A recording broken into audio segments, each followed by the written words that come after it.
Nos Estados Unidos, Donald Trump pode se tornar o primeiro ex-presidente americano acusado criminalmente. Ele chegou a dizer que seria preso hoje e chamou apoiadores para as ruas. A manobra foi vista como uma tentativa de intimidar a justiça e deixou o país em suspense, como mostra o repórter Vitor Boni, direto de Nova York.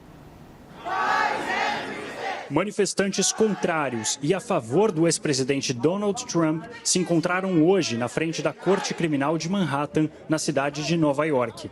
No protesto contrário, os manifestantes listaram os crimes do republicano e pediram por sua prisão. Já os apoiadores escreveram que a promotoria de Manhattan, à frente do caso contra Trump, foi comprada. Os protestos vêm depois de um republicano dizer no sábado que seria preso hoje e chamar sua base para ir às ruas. Nova York se preparou com mais policiamento. Fontes da defesa de Trump, ouvidos pela CNN americana, dizem que se ele for de fato preso, isso não deve acontecer nesta semana. Donald Trump é acusado de fraude. Durante a campanha eleitoral de 2016, ele teria pago $130 mil para a atriz de filmes adultos Stormy Daniels para que ela não falasse à imprensa sobre o suposto caso que os dois tiveram já na época em que o republicano era casado com Melania Trump.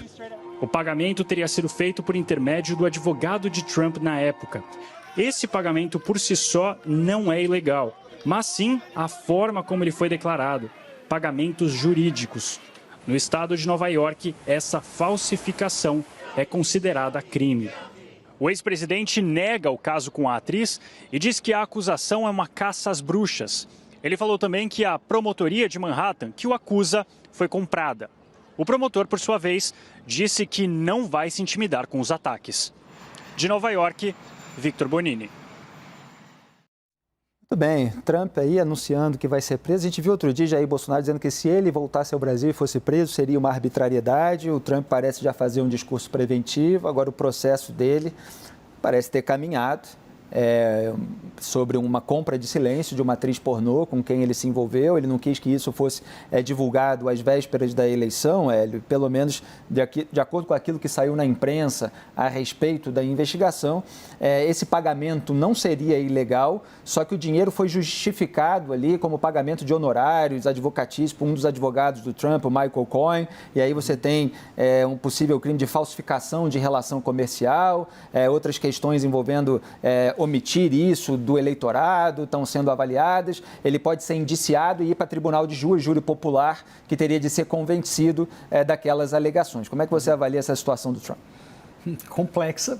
Eu acho, sim, que ele está emparedando a justiça. No momento que ele convoca a população para se mobilizar em protesto contra algo que ainda nem aconteceu e que seria uma decisão da justiça que você tem que respeitar, ele está passando um pouco dos limites, né? Vamos combinar. Não é a mesma coisa que o Bolsonaro dizer que qualquer prisão futura é ilegítima. É um outro nível. Você está chamando as pessoas para a rua para emparedar a justiça. Já saiu um pouco do nível.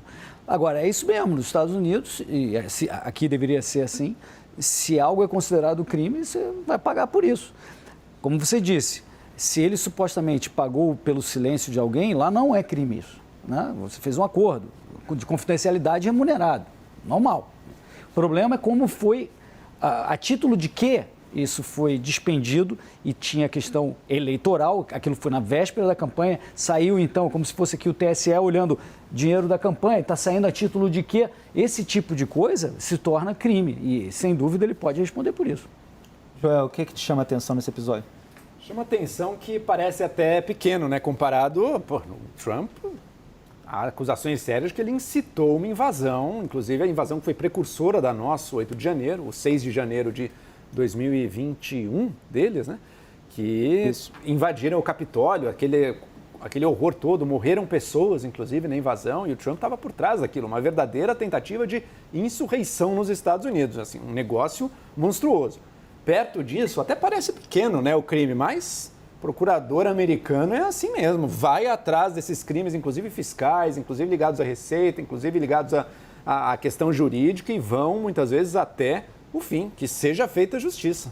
Al Capone foi condenado por evasão me lembrou Al de imposto Capone, de você renda, estava né? falando. Exatamente. E eu estava pensando nele justamente porque às vezes você não consegue prender alguém por um crime maior, mas aí você encontra ali um crime menor, que você tem a prova total, vínculo direto, etc. E eventualmente a pessoa pode ser condenada por isso.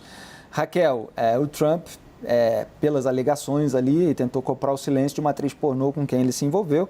Lembrando que ele é do Partido Republicano, que representa, em tese, a direita americana. É óbvio que há sempre segmentos ali intelectuais, jornalísticos, políticos, tentando puxar o partido mais para um lado, mais para o outro, mas que também tem uma representatividade de família. Então, já tem aí na raiz um certo contraste, né, entre discurso e a própria atitude, mas isso está ali dentro da esfera íntima. Agora, eles estão encontrando ingredientes de fraude, né? De você dissimular um pagamento por meio de honorários advocatícios, aí é um outro patamar. Então, Felipe, sim, a justiça americana tem esse rigor. Agora, politicamente, o Trump ainda é muito forte, né? Ele tem um domínio impressionante do Partido Republicano. A legislação americana ela é bem intrincada, então, mesmo preso, ele ainda poderia se candidatar, precisa olhar todos os detalhes, mas eu acho que isso não, longe de sepultar ele politicamente. Eu acho que, na verdade, colabora com o buzz, e ele, em torno do nome dele, e ele ainda é uma figura ali muito centralizadora, muito forte no Partido Republicano e que incomoda muito o Joe Biden, que tem muitos problemas de popularidade. É uma sociedade, assim como estamos vivendo aqui no Brasil, extremamente polarizada. Gabriela, a nossa tarde está perguntando se o republicano Donald Trump ele pode inspirar o Bolsonaro a incitar os seus apoiadores também. O que você acha? Eu acho que eles têm o mesmo script, né? Eles são muito parecidos, essa coisa de atacar as instituições, se vitimizar, né? Falar que está sendo perseguido e estimular os apoiadores a se rebelarem. Eu acho que o maior crime que ele pode ter cometido nessa história toda não é nem do que ele está sendo acusado, foi esse movimento dele, né? De falar, olha, eu vou ser preso, então vão às ruas para me defender, quase que querendo dizer que o povo teria que cometer um tipo de desobediência civil para proteger o seu grande líder. Ele mexe muito com essa figura do mito até hoje. Foi assim no ataque ao Capitólio. E ele está reproduzindo, parece que ele não aprendeu nada, né? Eu até tinha tentado entender um pouco essas acusações, se isso elas seriam suficientes para já gerar a prisão. Pelo que eu tinha lido, posso estar enganada, a pena é pequena. Não seria muito provável que ele já pegasse agora, desde já, uma pena de prisão. Então, me parece que ele quis usar desse mote para movimentar ali os seus seguidores, que são também muito radicalizados, muito parecidos com os bolsonaristas, né, com parte do bolsonarismo, e para despertar essas paixões. Ele mexe muito com as paixões, né, tanto Trump como Bolsonaro.